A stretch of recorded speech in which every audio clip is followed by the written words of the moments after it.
মা আয়েশা রাদিয়াল্লাহু তাআলা আনহার উপর মাথা দিয়ে তিনি শুয়ে আছেন। বিশ্ব নবী দয়াল নবী আল্লাহর নবী মা আয়েশাকে বলেন, আয়েশা এটা কোন সময় একটু দয়া করে বলো গো আয়েশা। বলে, রাসূল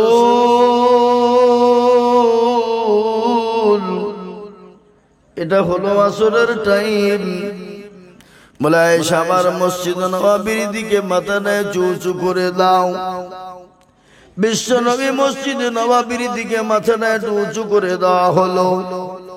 পেয়ারা নবী বললেন, আয়েশা মাথাটা তুমি নিচু করে দাও। মাথাটা নিচু হয়ে গেল। পেয়ারা নবীর দুই চোখের কোন দিয়ে গণ গণ গড় গড় গড় গড় করে পানি ঝরে যায়। মা আয়েশা বলেন, নবী গো আপনার চোখে কেন পানি, একটু দয়া করে বলুন।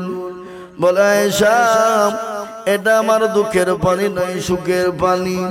আয়েশা বলেন, নবী গো চোখের পানি আবার সুখের হয় নাকি? বলে, আয়েশা রে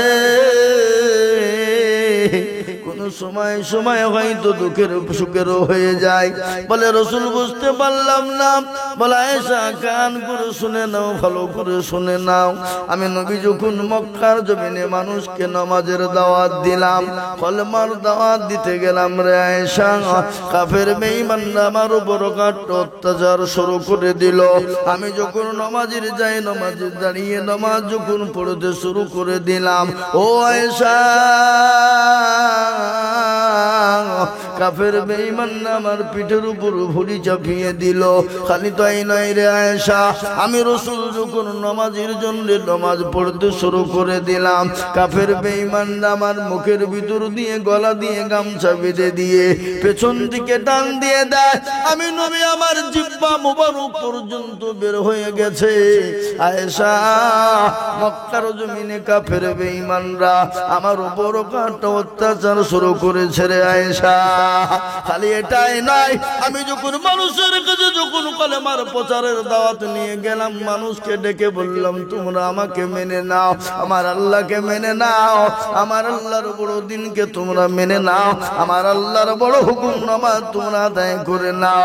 আমাকে কাফের বেঈমানরা পাথরের উপরে পাথর মেরে আঘাত করে করে তারা রক্ত রক্তিত করে দিল, ক্ষত বিক্ষত করে দিল। আয়েশা শুধু সেটাই নয়, আমি যখন কলেমার দাওয়াত নিয়ে তাইফের ময়দানে যখন পৌঁছে গেলাম, তাইফের মাটিতে আবু জেহেলের দলেরা ছোট ছোট বাচ্চাদের হুলিয়ে দিয়ে আমি নবীকে মেরে তারা টুকরো টুকরো করে দিল।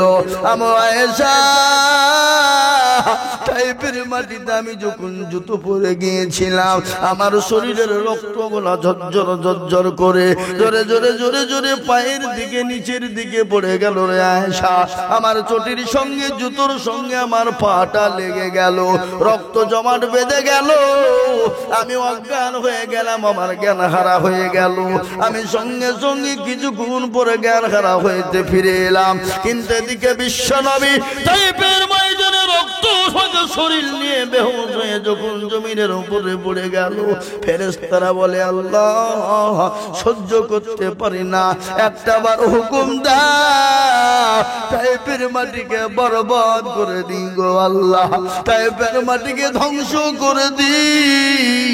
আল্লাহ ডাক দিয়ে বলেন ফেরেশতারা শুনে নাও, আমার নবীর জন্য তোমাদের অন্তর কাঁদে না, বুকটা ফাটে না।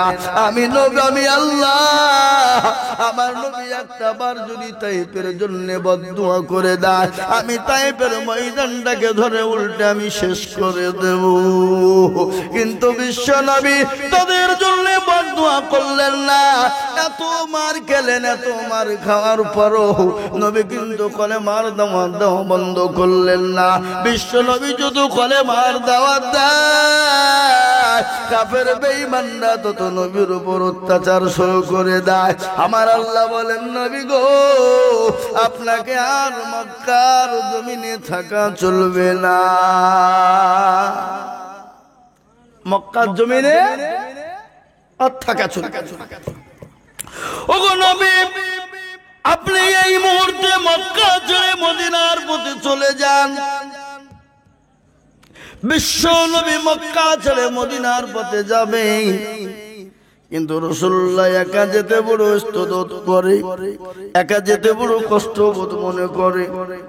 বিশ্ব নবী বুঝতে পেরে, আল্লাহ বুঝতে পেরেছেন, রাসূলকে ডাক দিয়ে বলেন, রাসূল গো, আপনি আপনার সাথী আপনার বন্ধু আবু বকরকে সঙ্গে নিয়ে যান। জোরে বলুন সুবহানাল্লাহ। সঙ্গে নিয়ে যান। বিশ্ব নবী আবু বকরকে সঙ্গে করে নিয়ে যাবেন। তার আগে হযরত আলী রাদিয়াল্লাহু তাআলা আনহুর ঘরে তিনি আশ্রয় নিলেন। নবীজি রাত্রি বেলায় আশ্রয় নিয়েছে। শুভের সাদেকের টাইমে নবী হযরত আলীর ঘর থেকে বেরোবেন। ইতিমধ্যে কাফের বেঈমানেরা খবর পেয়েছে নবী মক্কায় থাকবে না, ওকে যেতে দেওয়া হবে না, ওকে মেরে দিতে হবে, শেষ করে দিতে হবে। কিন্তু বলুন তোমার নেওয়ালাকে, একটু জোরে বলুন, জিন্দা রাখনেওয়ালাকে। আল্লাহ যাকে মারে পৃথিবীর কেউ বাঁচাতে পারবে, আর আল্লাহ যাকে বাঁচিয়ে রাখবে পৃথিবীর কেউ তাকে মারতে পারবে না। আর এই গ্রামের পক্ষে যদি আমার আল্লাহ হয়ে যায়, আর গোটা বীরভূম জেলার মানুষ যদি এই গ্রামের বিপক্ষে হয়ে যায়, বলুন তো এই গ্রামের কেউ ক্ষতি করতে পারবে নাকি? কথা বলে না কেন?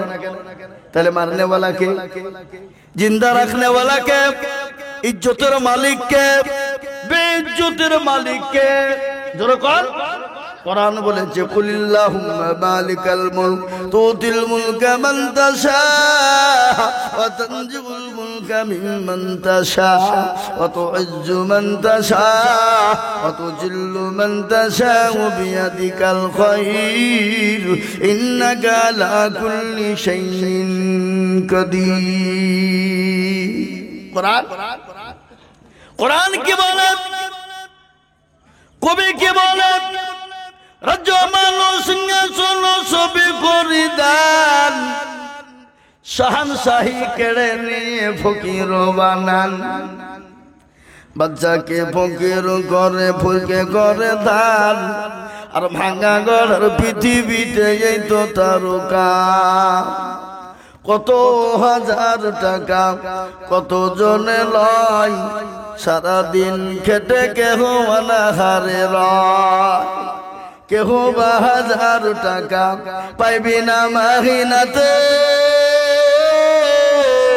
কেহ বা ঘোড়ার গাছ কাটে পেটে ভাতি। মুসলমান, ইজ্জতের মালিক আল্লাহ, বেইজ্জতের মালিক আল্লাহ, সম্পদ দেওয়ার মালিক আল্লাহ। বাদশাকে ফকির বানানোর মালিক হলেন আল্লাহ, আর ফকিরকে বাদশা বানানোর মালিক হলেন আল্লাহ। মারনেওয়ালা আল্লাহ, জিন্দা রাখনেওয়ালা হলেন আল্লাহ। আমার আল্লাহর নবী মক্কা ছেড়ে মদিনার পথে যাবে, কাফের বেঈমানরা নবীকে ঘেরাও করে নিয়েছে, নবীকে যেতে দেবে না, নবীকে মেরে দেবে।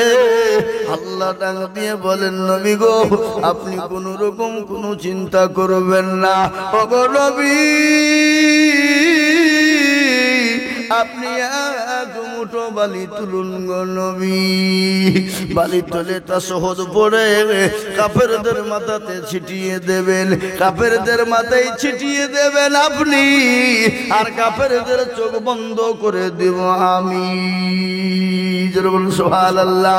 কোরআন বলেছে, ওমা রামাইতা ইজ রামাইতা ওয়ালাকিন্নাল্লাহ রামা। ওগো নবী, আপনি টেনশন করবেন না, আপনি ঘাবড়ে যাবেন না, আপনি কোন রকম ভয় পাবেন না। আমি আল্লাহ রয়েছি আপনার পাশে। আপনি তাদের মাথাতে বালিটা ছিটিয়ে দেবেন, আমি তাদের চোখ দুটো বন্ধ করে দেব, আর আপনি তাদের হাতের তল দিয়ে চলে যাবেন। গজল আছে না? আগে গজল আছে না নাই? আজ নবী গো আমার বানায়া বাজার, হিজরত করিয়া চলেন মদিনায়। আজ নবী গো আমার ঘোড়ায়া বাজার, শুয়ে আছে সোনার মদিনায়। আব্দুল্লাহর পৃষ্ঠ হতে মায়া মিনুর গর্বেতে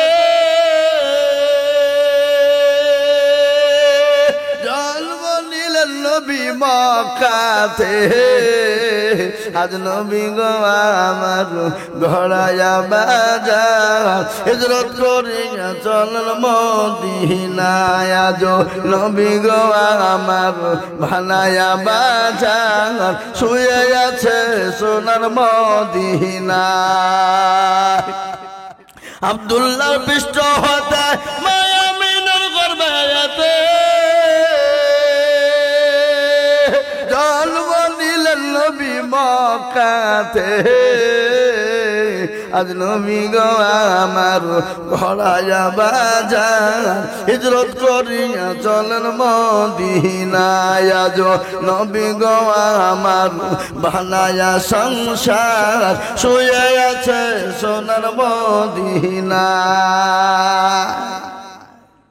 ওই নবীর নামে দুরূদ পড়িলে ওই নবীর নামে দুরূদ পড়িলে হাবিয়া দুজক নিভে যায় আজ নবী গো আমার ঘোড়ায়া বাজার হিজরত করিয়া চলেন মদিনায় আজ নবী গো আমার বানায়া সংসার শুয়ে আছে সোনার মদিনায় নবী বলে হযরত আলী আছে বিছানা খালি নবী বলে হযরত আলী আছে বিছানা খালি আমার বিছানায় শুয়ে যাও আজ নবী গো আমার ঘোড়ায়া বাজার হিজরত করিয়া চলেন মদিনায় আজ নবী গো আমার ভানায়া সংসার শুয়ে আছে সোনার মদিনায় ও মুসলমান দরদি প্যারা নবী মক্কা ছেড়ে মদিনার পথে চলে গেলেন কাফের বেঈমানরা কোনো রকম টের পেল না আল্লাহ নবী আবু বকরকে গিয়ে ডাক দিয়ে বলে আবু বকর আবু বকর আস্তে করে আবু বকর বলে যখন ডাক দিলেন বিশ্ব নবী মুখে ডাক দিয়ে নবীজির কথা শুনে আবু বকর বলছেন লাব্বাইক সাদাইক ইয়া রাসূলুল্লাহ নবীজি বললেন আবু বকর রে তুমি কি ঘুমাও না বলে ইয়া রাসূলুল্লাহ আপনি যেদিন থেকে বলেছেন খোদার কসম করে বলি মক্কা ছেড়ে মদিনার পথে যেতে হবে ওগো নবী আপনার পায়ের তলে আমার জীবনটা কুরবানি হয়ে যায় ওগো নবী যেদিন থেকে মক্কা ছেড়ে মদিনার পথে যাওয়ার কথা বলেছেন আমি আবু বকর এক সেকেন্ডের জন্য বিছানায় ঘুমাই নাই সুবহানাল্লাহ বলুন এক সেকেন্ড ঘুমাই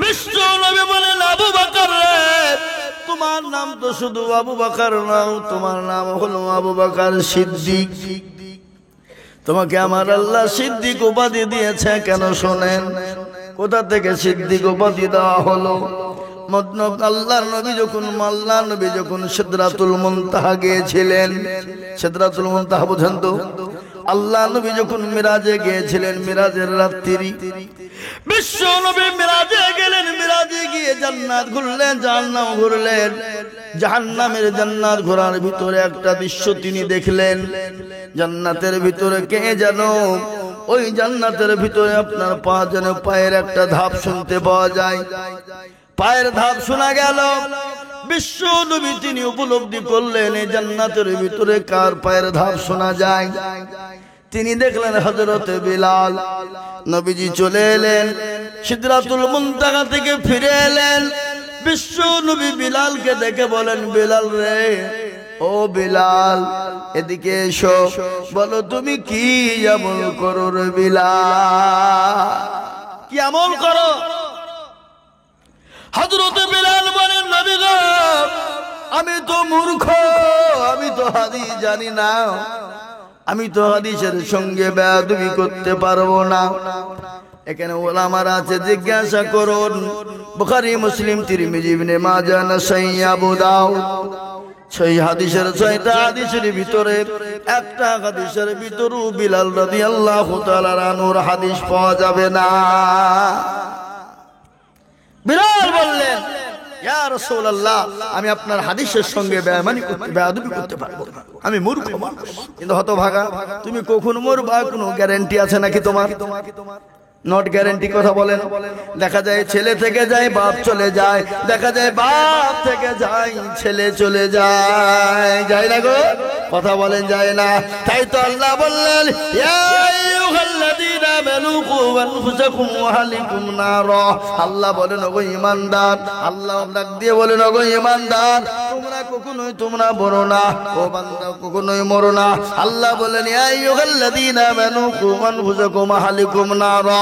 আল্লাহ বলে, বান্দা তুমি নিজে বাঁচো, তোমার আত্মীয় স্বজনদেরকে বাঁচাও, তোমার বিবি বাচ্চাকে বাঁচাও, তোমার গাড়ি বাড়িকে বাঁচাও, সবকে বাঁচাও, তোমার আত্মীয় স্বজনকে বাঁচাও, তোমার ছেলে মেয়েদেরকে বাঁচাও, পাড়া প্রতিবেশীদেরকে বাঁচাও।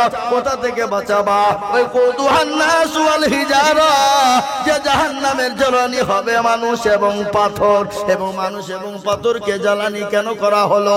কোরআন ভালো করে শুনেলেন। আল্লাহ বললেন, কেন কিয়ামতের দিনে পাথরকে জাহান্নামে দেবে, পাথরকে আগুন দিয়ে পোড়াবে। এবং মানুষকে কেন পোড়াবে? যারা পাথর পূজারি করে, যারা পাথরকে সেজদা দেয়, যারা পাথর পূজারি করে, পাথর পূজারি, কবর পূজারি আপনাদের দেশে আছে নাকি? কবর পূজারি, পাথর পূজারি। আল্লাহ কোরআনে বলেছে, খবরদার, খবরদার, আল্লাহ ব্যতীত কারো কাছে মাথা নত করো না। করা হবে নাকি? কথা বলেন না কেন? আল্লাহ বললেন, আমি ব্যতীত কারোর কাছে মাথা নত করবে না, আমি ব্যতীত কারোর কাছে কবর পূজারি করবে না, আমি ব্যতীত কাউকে ভালো মন্দের মালিক বানাবে না। আচ্ছা বলুন তো, ভালো মন্দের মালিক কে? কথা বলে না। ভালো মন্দের মালিক আল্লাহ। আচ্ছা বলুন তো, রাজত্বর মালিক কে? সবের মালিক কে? রাতকে কে বানিয়েছে? দিনকে কে বানাইছে? আমি আপনাদেরকে বলি, আল্লাহ একটা বার যদি রাতকে বলে, রাত্রে তুই রাত থেকে যা, দিন হবি না, পৃথিবীর এমন কোন দার্শনিক নাই, পৃথিবীর এমন কোন বৈজ্ঞানিক নাই, পৃথিবীর এমন কোন বাবার বাপ না যে রাতকে দিন এনে দিতে পারে। পারবে? পারবে? কখনোই পারবে না। তাই আমি বলবো, মা বোনের আগো, এক নম্বর হলো তোমরা সালাত আদায় করবে, নামাজ আদায় করবে, 5 ওয়াক্ত টাইম বাই টাইমে আদায় করবে, আল্লাহর জান্নাতে যে কোনো দরজা দিয়ে ঢুকবে। এক নম্বর। দ্বিতীয় নম্বর, নবীজি বললেন, ও নারীরা, দ্বিতীয় নম্বর তোমরা কি করবে? রমজান মাসে রোজা করবে। রমজান মাসে কি করবে?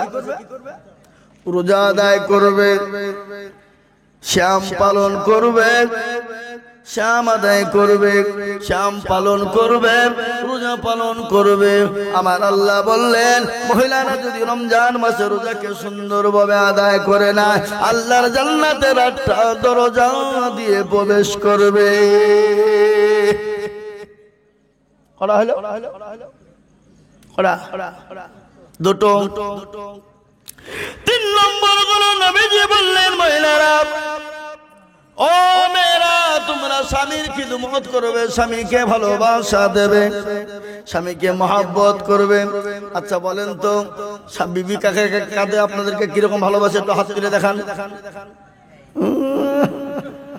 মাথা খারাপ হয়েছে হুজুর, হাত তোলা যায়? এই বাবা, আল্লাহু আকবার। মা বোনেরা শোনো, ভালো করে শুনে নাও। তোমার স্বামীকে তুমি কখনো খারাপ মন্তব্য করবে না, স্বামীর সঙ্গে খারাপ ব্যবহার করবে না, স্বামীর সঙ্গে খারাপ আচরণ করবে না। কোন মা যদি তাহাজ্জুদ নামাজ আদায় করে আর স্বামীকে হেনস্থা করে, সে নারীকে জাহান্নামে যেতে হবে। বুঝতে পারলেন না? কোন মহিলা, কোন মা, কোন বোন 5 ওয়াক্ত নামাজ পড়লো, তাহাজ্জুদ করলো, পর্দা করলো, কিন্তু স্বামীকে হেয়ানত করলো, স্বামীকে দেখতে পারলো না, স্বামীকে গালি দেয়, এমন বিবি আছে স্বামীকে মারে। মারে না গো? কাকা কাকা মেরেছে? হাত তুলেন দেখি।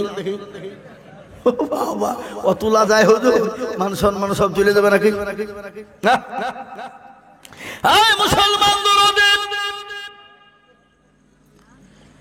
মেয়েদেরকে বলবো, আমার মায়েরা, তোমাদের মান এত বেশি, তোমাদের মর্যাদা এত বেশি, তোমাদের সম্মান এত বেশি, তোমাদের ইজ্জত এত বেশি। পৃথিবীতে এত বড় ইজ্জত সম্মান মানুষ আর পৃথিবীতে কেউ নাই। যদি বলে কেন, আমি তোমাদেরকে একটু করে বলি, আল্লাহ নবী শুনে নাও। ও মা বোনেরা, তোমরা নবীদের মা। কাদের মা? তুমি নবীদের মা, তুমি হাফেজের মা, আলেমের মা, মৌলবীর মা, মুহাদ্দিসের মা, শাইখুল হাদিসের মা, শাইখের মা, তুমি মাস্টারের মা, ডাক্তারের মা, উকিলের মা, জজের মা, ব্যারিস্টারের মা, প্রধানমন্ত্রী, রাষ্ট্রপতির মা। তুমি মা, তুমি মা, তোমার এত মর্যাদা মা, তোমার এত সম্মান গো মা।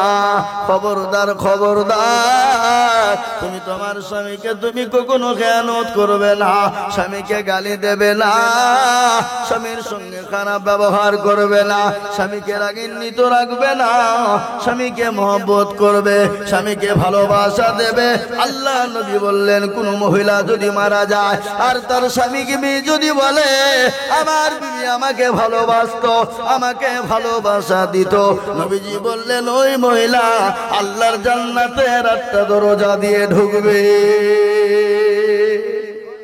8টা দরজা দিয়ে ঢুকবে মহিলারা।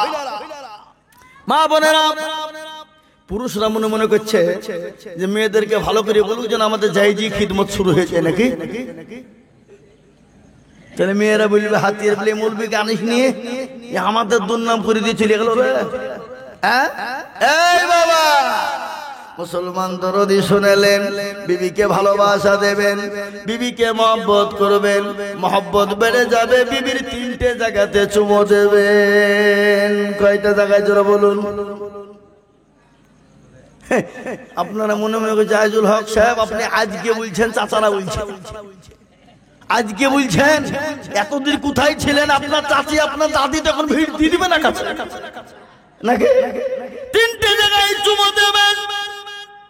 বিশ্ব নবী বললেন তোমার বিবিকে মহব্বত করো, ভালোবাসো, 3টে জায়গায় চুমো দাও। কয়টা জায়গায় জোরে বলুন?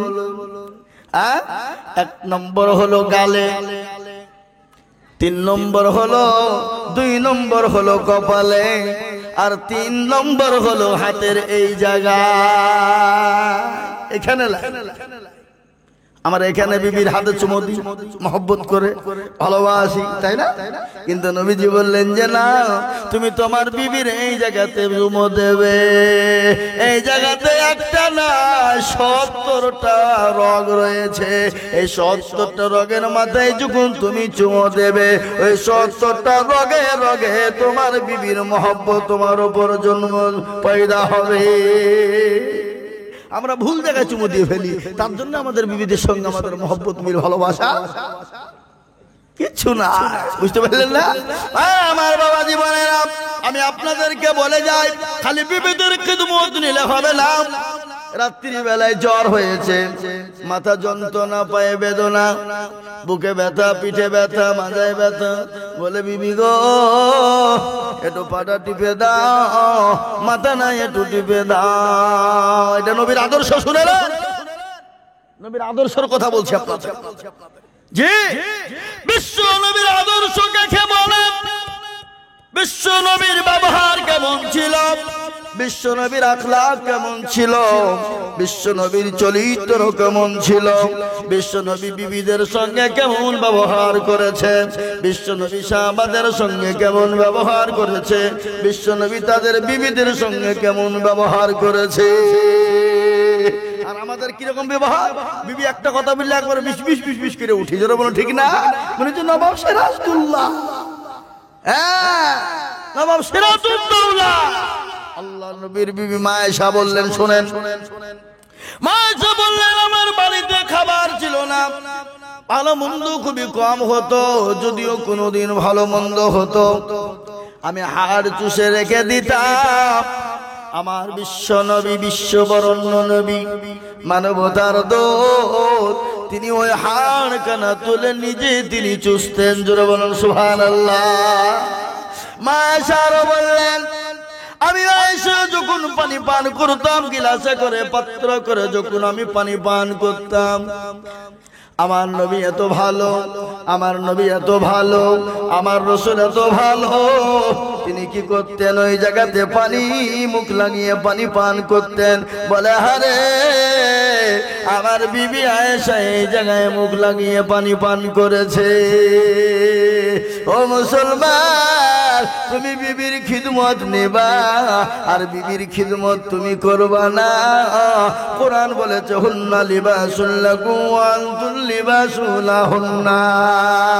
কোরআন, আল্লাহর কোরআনে আল্লাহ বলে দিলেন, ও বান্দা বান্দি শোনো, তোমার বিবি তোমার জন্য পোশাক স্বরূপ, স্বামীর জন্য বিবি হলো পোশাক স্বরূপ, বিবির জন্য স্বামী হলো পোশাক স্বরূপ।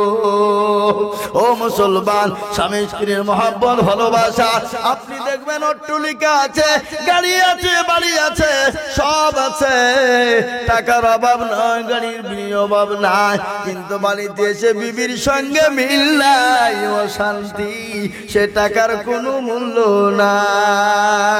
ঠিক না জোরে বলুন? বিবি যদি ভালো হয়ে যায়, দুনিয়াটা তার জন্য স্বর্গ বেনে যায়। কি বলছেন আপনারা? বলুন, কথা বলে না? একটা মহিলা মন করলে ভালো স্বামীকে খারাপ করতে সেকেন্ডও টাইম লাগে না। আবার মহিলারা ইচ্ছা করলে ভালো খারাপ স্বামীকে ভালো করতো তাদের টাইম বেশি লাগে না। কি বলছেন জোরে বলুন? ঠিক না বেঠি? মেয়েরা সব পারে। তা আমি বলবো মা বোনেরা, তুমি তোমার স্বামীকে ভালোবাসবে গো মা, খবরদার স্বামীর সঙ্গে খারাপ ব্যবহার করো না, স্বামীর সঙ্গে কোনো রকম জোরে কথা বলো না, স্বামীর সঙ্গে তর্ক করো না। আল্লাহ নবী 3 ধরনের নারীকে বিবাহ করতে নিষেধ করেছে। কয় ধরনের? 3 ধরনের। 3 ধরনের মহিলাকে বিবাহ করতে নিষেধ করেছে। যে বেশি বেশি রূপচর্চা করে, রূপচর্চা বুঝেন তো নাকি? কথা বলে না? রূপচর্চা বুঝেন? স্বামীকে কথায় কথা বলবে, অমুক লেছো তমুক লেছো, ফেস ওয়াশ লেছো, অমুক লেছো তমুক লেছো, শুধু দলটি থাকে। হ্যাঁ, যে বেশি রূপচর্চা করে সে মেয়েকে বিবাহ করো না। আল্লাহ রাসূল মানা করেছেন 3 ধরনের নারীকে বিবাহ করা যাবে না। ও মুসলমান দরদি আমার ভাইরা, যারা রূপ চর্চা করে, যারা রূপের অহংকার করে, অনেকে রূপের অহংকার করে কিনা জোরে বলুন? কথা বলে না? অনেকে রূপের অহংকার করে, কিন্তু যৌবনের যৌবনের কোনো দাম আছে নাকি? দাম আছে গো। রূপ যৌবনে যদি থাকে অহংকার, আর গরস্থানে গিয়ে দেখো হালত থাকার। কত যে সুন্দর ছেলে কবরে শুইয়া, কত যে সুন্দর নারী কবরে শুইয়া, রূপ যৌবন গেল মাটিতে মিশিয়া। যাহাদের রূপে রূপ গর্বিত ছিল, তাহাদের রূপ দেখো মাটিতে খাইল। ওঠাও ওঠাও মাল গাড়িতে ভরিয়া, গাড়ি যখন ছেড়ে দিবে প্রস্তাবে বসিয়া, এ খোদারি হুকুম হবে ছেড়ে দিবে গাড়ি। আর জমিনেতে পড়ে পড়ে দেবে গোড়াগড়ি। খোদার হুকুম হয়ে যাবে বাবা, সঙ্গে সঙ্গে চলে যেতে হবে। তাই আমি বলবো রূপের যৌবন, যৌবনের বড়ই করো না, জীবনের বড়ই করো না। কবরের দিকে একবার তাকিয়ে দেখো, কবর কোন জায়গা। অত গনা যৌবন ফিরায়া যাবে, যৌবনে লাগবে ভাটি। ওই যে ডাকিতেছে তোমায় কবরের মাটি, ওই যে ডাকিতেছে তোমায় কবরের মাটি। সন্ধ্যা হবে যেদিন ডুবিবে বেলা, সন্ধ্যা হবে যেদিন ডুবিবে বেলা, এক পলকে ভেঙ্গে যাবে তোমার তোমার রুন্দেরি বেহালা। ও মুসলমান দরদি, ও মুসলমান, কবরে প্রতিদিন ডাকছে, ওই যে ডাকিতেছে তোমায় কবরের মাটি। কারে বকবা, কার মাথায় ভাঙবা লাঠি, ওই যে ডাকিতেছে তোমায় কবরের মাটি, ওই যে ডাকিতেছে তোমায় কবরের মাটি। ও মুসলমান দরদি, কবর তো প্রতিদিন ডাকছে রে বাবা। আর কবর এমন একটা জায়গা বাবা গো, এমন একটা জায়গা, কবরে কারো দাদাগিরি চলবে না, কাউরির মস্তানি চলবে না, কাউরির ফুটানি চলবে না, কাউরির আপনার কোন রকম গুজারা চলবে না। কবরে কি চলবে? কোরআন বলেছে ইন্নাল্লাযীনা আমানু ওয়া আমিলুস সলিহাত, যারা ভালো আমল করবে, ভালো কাজ করবে গো, কবর তাদের সঙ্গে সুন্দর করে ব্যবহার করবে। আর আমল যদি খারাপ হয়, কবর তাদের সঙ্গে খারাপ ব্যবহার করবে। একটু পানি দিবেন না?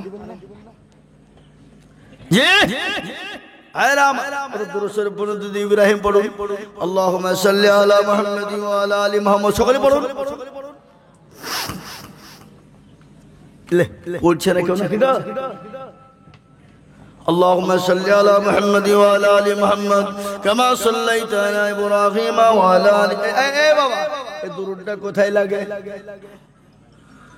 এই দুরূদটা কোথায় পড়ে? এই দুরূদটা কোন সময় পড়ে? এই দুরূদটা কোন জায়গায় লাগে? এই দুরূদটা কোন জায়গায় জরুরি? এই দুরূদটা না পড়লে নামাজ হবে না। সেটা পড়ে না। এই বলেন তো, দুরূদ পড়ে না, পড়ে না নামাজে? আপনার দিকে দুরূদ পড়ে না নামাজে নাকি? হ্যাঁ, দুরূদ ইব্রাহিম আল্লাহর কাছে সবথেকে প্রিয় দুরূদ হলো দুরূদ ইব্রাহিম। আল্লাহর কাছে প্রিয় দুরূদ কোনটা জোরে বলুন?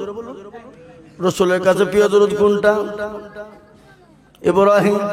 আমাদের দেশের কিছু লোক আছে দুরূদ ইব্রাহিম জানে না, কিন্তু অন্য দুরূদ দিয়ে মারামারি করে না। আপনাদের দেশে নাই? আপনাদের এলাকায় না? আছে, আচ্ছা আচ্ছা।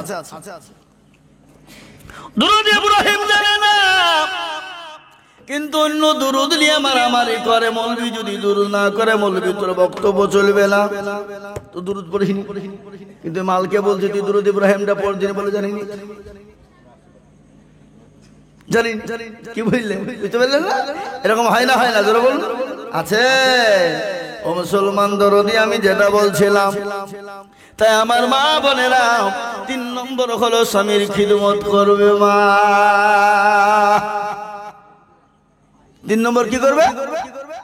স্বামীর খিদমত করবে। আর স্বামী যাদের রয়েছে, বিবি যাদের রয়েছে, স্বামীদেরকে বলবো, স্বামীরা তোমরা তোমাদের বিবির সঙ্গে সুন্দর করে ব্যবহার করবে। খবরদার তোমরা মেয়েদেরকে মেরো না। অনেকে আছে মেয়েদেরকে মারে, জোরে বলুন, মারে কিনা? আরে কথা বলুন না কেন? মেয়েদেরকে মারে না। আচ্ছা, কারা কারা মারেন একটু হাত তুলেন দেখি। যাতে মাতাল হইলে তার এই বাবু তো বিয়েই করেনি, তো কি করে পুচকে? হ্যাঁ, এ বাবা, যাতে মাতাল হলো তাহলে ঠিক। নামাজ পড়তে যাব না, রোজা করব না, কিন্তু বাবার দরবার ছাড়ব না, এরকম লোক আছে না? কথা কন না? আছে না? আছে।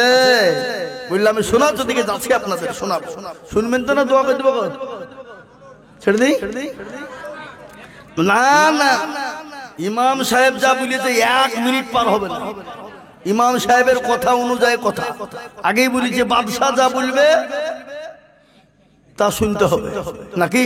কি বলছেন আপনারা বলুন?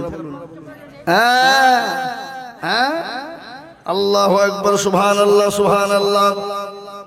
ভাই মুসলমান দরদি আমার ভাই, খবরদার বিবিকে মারবেন না, মেয়েদেরকে মারবেন না। নবী বলেছেন মেয়েদেরকে তোমরা মেরো না, মেয়েদেরকে গালি দিও না, মেয়েদের গায়ে হাত তুলো না। কেন? নবীজি বললেন তোমরা মেয়েদেরকে মারলে আমি নবী কষ্ট পাই। আচ্ছা বলুন তো, নবীজির ছেলে ছিল নাকি? কথা বলে না। নবীজির একটাও ছেলে বেঁচে ছিল না, কিন্তু নবীজির মেয়ে বেঁচে ছিল কয়টা? 4টা। নবীজি বললেন তোমরা মেয়েদেরকে মেরো না, মেয়েদেরকে গালি দিও না, কেন আমি নবী হলাম মেয়েদের পিতা। আজকে অনেকেই আছে মেয়েদেরকে মারে, মেয়েদেরকে গালি দেয়, মেয়েদের উপর কষ্ট অত্যাচার করে, জুলুম করে। ওরে হতভাগা, আজকে যদি মেয়ে না থাকতো তুমি আমি কেউ দুনিয়ার জমিনে জন্ম হতাম না। বাপ ছাড়া ছেলে হয়েছে, কিন্তু মা ছাড়া ছেলে হয় না। কি বুঝছেন আপনারা বলুন, ঠিক কিনা? আল্লাহু আকবার। ঈসা নবী আলাইহিস সালামের বাপ ছিল নাকি? এটা আল্লাহর কুদরতে হয়েছে, জোরে বলুন ঠিক কিনা, জোরে বলুন। আল্লাহর কুদরতে জন্ম নিয়েছে। ভাই মহতরম বুজুর্গদোস্ত, আজকে যদি জমিনে মা না থাকতো তাহলে আমরা দুনিয়ার জমিনে মুখ দেখতে পারতাম না। কিন্তু সে মেয়েদেরকে তোমরা মারো কি করে, সেই মায়েদেরকে তোমরা মারো কি করে? খবরদার মেয়েদেরকে মেরো না, মেয়েদেরকে গালি দিও না, মেয়েদের গায়ে হাত তুলো না, মেয়েদের উপর অত্যাচার করো না। আমার নবী বললেন মেয়েদেরকে তোমরা মেরো না। কেন? নবীজি বললেন মেয়েরা হলো আমার জান। নবীজি 3টে জিনিস ভালোবাসতেন, এক হলো মেয়েদেরকে, দ্বিতীয় হলো নামাজ, তৃতীয় হলো আপনার আতর। এই 3টে জিনিস নবীজি ভালোবাসতেন। খবরদার তোমরা মেয়েদেরকে মেরে দিও না, হত্যা করো না। তোমাদের বাড়িতে মেয়ে যদি হয়, তোমাদের বাড়িতে আল্লাহর রহমত বর্ষণ হয়ে গেল, তোমাদের বাড়িতে রহমত বর্ষণ হয়ে গেল, তোমাদের বাড়িতে রহমত বর্ষণ হয়ে গেল। যে বাড়িতে সর্বপ্রথম মেয়ে জন্ম নেয়, সে বাড়িতে আল্লাহর রহমত জন্ম নেয়। কিন্তু আমাদের বাড়িতে মেয়ে হলে আমাদের মুখটা ভারী হয়ে যায়, ঠিক না? এই মুখ ভারী হয় না? হ্যাঁ, মুখ ভারী হয়ে যায়। কেন বলেন তো? এই দেখছি মেয়ে হয়েছে রে, খসখস গুনতে হবে। আর ছেলে হইলে খসখস করে গুনিয়ে নেবে। সেদিন এক জায়গাতে জালসা করছে, একজন আমাকে বলছে হুজুর একটু পণ সম্পর্কে বক্তব্য দেন তো, যৌতুক। আমি বলছি তোমারও তো খিটিপিটি হইল কেন? হ্যাঁ, আমি কি বলবো না বলবো তো তোমাকে কে বলতে বললো? তোমার মনে হয় একটাও বেটা নেই নাকি? সবই বিটে। বলে হুজুর যা বলেছেন তাই বটে, একটাও বেটা নেই, সবই বিটে। আজ যে বলছে দুটো বেটা, দুটো বিটি, দুটি দেবো, দুটি নেবো, দুটি দেবো, দুটি নেবো, শুধু মতো নাকি? আর যা দেখছে বেটা নাই, সবই বিটি, মানে তার মানে সবই গুনতে হবে, তার তো খিটিপিটি একটু হবেই নাকি? বলছেন আপনারা এ কথা বলে না? খিটিপিটি হবে না? আর মনে মনে করছে বিটি হলে জোর পয়সা কোথাতে হবে, মেয়েই তো ভালো, বিয়ে দিয়ে তেড়ে দেবেন, আপনাকে ঘর লাগবে না, বাড়ি লাগবে না। ছেলে হলে বিল্ডিং কর, ঘর কর, গোডাউন কর, অমুক কর, তমুক কর। কি ঝামেলা কিনা যারা বলুন? ঝামেলা না? আর বিয়ে হলে বিবাহ দিয়ে দাও, শ্বশুর বাড়ি চলে যাবে, যা মন গেলে দিবা, যা ইচ্ছা দেবা। তোমাকে ঘর লাগবে না, বাড়ি লাগবে না, বিল্ডিং লাগবে না, কিছু লাগবে না। আর ছেলে হলে তোমাকে বিল্ডিং বানাও। এমন এমন বাপজি ছেলে হয়েছে, আল্লাহু আকবার, বিল্ডিং করতে গিয়ে হারাম হালাল বুঝে না, ঠিক না? ও কথা বলেন না কেন? হালাল হারাম বুঝে না। তাই আল্লাহ নবী বললেন মেয়েদেরকে মেরো না। কিন্তু আমাদের দেশে আজকে মেয়েদেরকে মারে, মেয়েদেরকে মেরে দেয়, জোরে বলুন মারে না। আল্লাহ নবী বললেন মেয়েদেরকে মেরো না। সাহাবা একরামরা আল্লাহ নবীর কাছে এলেন, নবীজি মেয়েদের সম্পর্কে বয়ান করলেন। নবীজি বললেন যাদের একটা মেয়ে সে জান্নাতি। আল্লাহ নবীর একজন সাহাবা বললেন নবী গো, আমার যে দুটো মেয়ে, আমি জান্নাতে যাব না। নবীজি বললেন তুমিও জান্নাতি। আবার বললেন ইয়া রাসূলুল্লাহ, আমার যে 3টে মেয়ে, আমি জান্নাতে যাব না। নবীজি বললেন তুমিও আল্লাহর জান্নাতি। সুবহানাল্লাহ বলুন। যাদের মেয়ে হয়, মেয়েটাকে সুন্দর করে মানুষ করে, পরোজগারের সঙ্গে, পর্দার সঙ্গে, দ্বীনি তালিম দিয়ে, ইসলামের তালিম দিয়ে, দুনিয়াবি তালিম দিয়ে সুন্দরভাবে কোনো মেয়ে যদি আপনার সুন্দর করে মানুষ করে, সুন্দর দিকে জমাই দেখে বিয়ে দিয়ে দেয়, আল্লাহ নবী বললেন ওই ছেলেটা, ওই মানুষটা কিয়ামতের দিনে আমার নবীর সঙ্গে জান্নাতে যাবে। আল্লাহ নবীর মধ্যে একটা আয়াত নাযিল হয়ে গেল, বিআই জম্বে কুতিলা, ও বলো বলো, তোমরা কোন অধিকারে মেয়েদেরকে হত্যা করেছো? মেয়েদেরকে মেরে দিয়েছো, মেয়েদেরকে শেষ করে দিয়েছো। কোন অধিকারে তোমরা হত্যা করেছো বলো? কোন অধিকারে তোমরা মেয়েদেরকে হত্যা করেছো? কোরআনে কারিমে আয়াত নাজিল হয়ে গেল। একজন সাহাবা ছিলেন দাহাতুল কলব, আবু দারদা একজন সাহাবা। তিনি আপনার নবীজির পাশে থরথর করে কাঁপতে শুরু করে দিলেন। নবীজি বলে, আবু দারদা তুমি কাঁপো কেন? কি ব্যাপার? তুমি কান্না কাঁপতেছো কেন? কি হয়েছে তোমার বলো? বলে, নবী গো, যখনই কোরআনে কারিমে আয়াত নাজিল হয়ে গেল, বিআই জামবি কুতিলাত, বলো তোমরা কোন অধিকারে মেয়েদেরকে হত্যা করেছো, মেয়েদেরকে মেরেছো? এই অধিকার তোমাদেরকে কে দিয়েছে? কিন্তু গো নবী, আমি এমন একটা কাজ আমি করে ফেলেছি, আল্লাহ আমাকে মাফ করবে কিনা জানি না, ক্ষমা করবে কিনা জানি না। নবীজি বললেন, আবু দারদা রে, কি এমন অন্যায় করেছো তুমি বলো? বলো নবী গো, বড় বিরাট কাহিনী, বড় লম্বা কাহিনী গো নবী।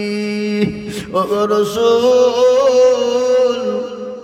আপনি যখন আমি যখন দলের লিডার ছিলাম, আমি যখন দলের নেতা ছিলাম, ভালো করে শুনবেন,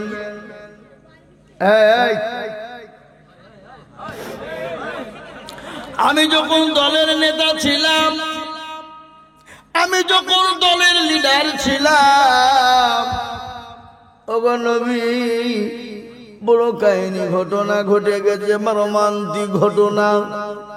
নবীজি বলেন, আবু দারদা রে, কি এমন মর্মান্তিক ঘটনা, একটু খুলে বলো। বলে, নবী গো, আমি যখন দলের নেতা ছিলাম, দলের লিডার ছিলাম গো নবী, সেই সময় কত মেয়েকে হত্যা করে দিয়েছি, কত মেয়েকে মেরে দিয়েছি। কিছুদিন পরে আবার বিবির পেটে পেটে বাচ্চা এলো। আমি বিবিকে বললাম, বিবি রে, আমি আবু দারদা সিরিয়ায় ব্যবসার জন্য রওনা হব। ও বিবি, তুমি তোমার বাপের বাড়িতে তুমি চলে যাও, বাপের বাড়িতে থাকবে। কিন্তু বিবি, দুটো শর্ত তোমাকে বলি। বলে, প্রাণের স্বামী আপনি বলুন এমন কোন শর্ত? বলে, স্বামী গো, আপনি বলুন কি এমন শর্ত? বলে, বিবি রে, তুমি যখন তুমি তোমার বাপের বাড়ি যাবে, তোমার গর্ভে যে সন্তান খানা রয়েছে, যদি কন্যা সন্তান হয়, তাকে তুমি গলা হত্যা করে তাকে মেরে দিবে।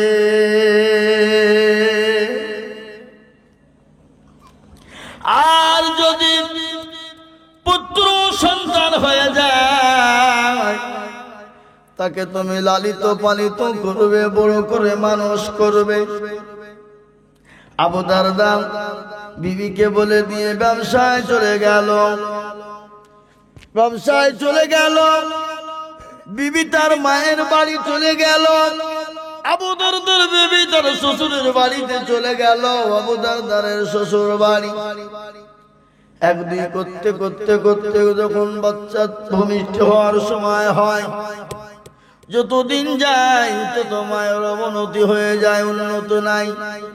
মা চলতে পারে না, উঠতে পারে না, বসতে পারে না। মায়ের বাচ্চা যখন দুনিয়ার জমিনে ভূমিষ্ঠ হওয়ার জন্য অপারেশন থিয়েটারে যায়। কোরআন তো বলেছে, বিজ্ঞানীরা কি বলেছে একটু ভালো করে শুনেলেন। বিজ্ঞানী কি বলেছে? যখন একটা মা বাচ্চা দুনিয়ায় জন্ম দেওয়ার জন্য অপারেশন থিয়েটারে যায়, মায়ের শরীর শুকিয়ে যায়, রক্ত শূন্য হয়ে যায়। স্বামীকে গোপনে ডেকে বলে, স্বামী গো, আপনার সঙ্গে যদি কোনো রকম বেয়াদবি করে থাকি আপনি মাফ করবেন। আমি আপনার সঙ্গে চলতে গিয়ে অত অন্যায় করে ফেলেছি, আমার শরীর ভালো না, আমি আর বাঁচবো কিনা আমার জানা নাই। আমার সন্তানদেরকে রেখে গেলাম। ও স্বামী, আপনি তাদেরকে মায়ের ভালোবাসা, মহব্বত রেখে তাদেরকে মানুষ করবে। ওই মা অপারেশন থিয়েটারে চলে গেল। মাকে যখন বেডে শোয়ানো হয়, বিজ্ঞানিকরা বলে সন্তান যখন ভূমিষ্ঠ হওয়ার সময় হয়ে যায়, মায়ের কলিজা পেটে চচির হয়ে যায়। সন্তান মায়ের ভূমিষ্ঠির সময়তে কলিজাতে এমন জোরে লাথি মেরে দেয়, ওই লাথিটা যদি কোনো পুরুষকে মারা হতো, পুরুষ কলিজা ফেটে মারা যেত। ওই পুরুষকে যদি কলিজা লাথি মারা হতো, পুরুষ কলিজা পেটে পেটে সঙ্গে সঙ্গে মারা যেত। কিন্তু মাকে আল্লাহ এমন করে বানিয়েছে, মায়ের কলিজায় সন্তান যখন লাথি মারে, মায়ের কলিজা পেটে রক্তর ভূমকানি বেরিয়ে যায়। মায়ের শরীর দিয়ে কেজি কেজি তাজা তাজা বালতি রক্ত ঝরে যায়। ওরকম রক্ত যদি পুরুষের শরীর থেকে ঝরে যেত, পুরুষ সঙ্গে সঙ্গে রক্ত শর্ট হয়ে মারা যেত। ও মুসলমান, অনেকে মাকে মারে, মাকে বাড়ি থেকে বের করে দেয়, মাকে খেতে দেয় না, মায়ের পাতে ভাত জোটে না, মায়ের সংসারে আপনার খাবার দিতে মন চায় না। দুনিয়ার জমিনের যুবক, মায়ের মতো দরদি আর কেউ হবে না। একটা কথা আমার মনে হয়ে গেল ভাই, ভালো করে একটু বলে দিই। ছেলে বড় হয়ে গেল, 20 বছর 22 বছর 25 বছর হয়ে গেল, ছেলের বিবাহ হয়ে গেল, বাড়িতে বউ নিয়ে চলে এলো। একদিন করতে করতে 1 বছর পরে আপনার শাশুড়ি বয়ে যুদ্ধ শুরু হয়ে যায়। শাশুড়ি বয়ে যুদ্ধ হয় না ভাই? আপনাদের দেশে নাই নাকি? এদিকে হয়? শাশুড়ি বয়ে যুদ্ধ শুরু হয়ে গেল, ফিকশন শুরু হয়ে গেল। স্বামীকে বলছে, শোনো, তোমার বুড়িমার কথা আর আমার সহ্য হয় না, তুমি এক্ষুনি ভিন্ন হও। আমাকে যদি পেতে চাও, আমাকে যদি ভাত দিতে চাও, আমাকে যদি ভালোবাসতে চাও, তাহলে তোমার বুড়িমাকে তুমি আলাদা করো। তোমার মায়ের মুখ আমি দেখতে পাচ্ছি নি। এরকম আছে না নাই? কথা বলেন। এরকম হয়। ভিন্ন হয়ে গেল। কিন্তু মা ভক্ত নাই, বিবি ভক্ত। ও মনে করছে এত সুন্দর সাদা চামড়াওয়ালা বউ বিবি আর খুঁজে হয়তো পাবো না। ওরা হতভাগা শোন, বউ মারা গেলে বউ পাওয়া যায়, কিন্তু মা মারা গেলে মা পাওয়া যাবে না। যাবে গো? কথা বলেন না কালে? একজন আওয়াজ করছে হুজুর সুরে, একজন আওয়াজ করছে কি বলে, মা মারা গেলে মা পাওয়া যায়, বাপ মারা গেলে বাপ পাওয়া যায়, কিন্তু মা বউ মারা গেলে বউ পাওয়া যায় না। একজন আওয়াজ করছে, একটা বক্তা কি ওয়াজ করছে? মা মারা গেলে মা পাওয়া যায়, বাপ মারা গেলে বাপ পাওয়া যায়, কিন্তু বউ মারা গেলে বউ পাওয়া যায় না। উল্টে ওয়াজ। তাকে প্রশ্ন করছে, আপনি ওয়াজ করলেন কেন? বলে, আমার যখন মা মারা যায়, আমাকে অনেকজন এসে মাথায় হাত বুলিয়ে বলে, বাবা রে মরে কাঁদিস না, তোর মা মরলো তো কি হলো, আমি যে তোর মা বেঁচে আছি। বাপ মরে গেলে অনেকে যে মাথায় হাত বুলিয়ে বলে, বাবা কাঁদিস না, তোর বাপ মরলো তো কি হলো, আমি যে তোর বাপ বেঁচে আছি।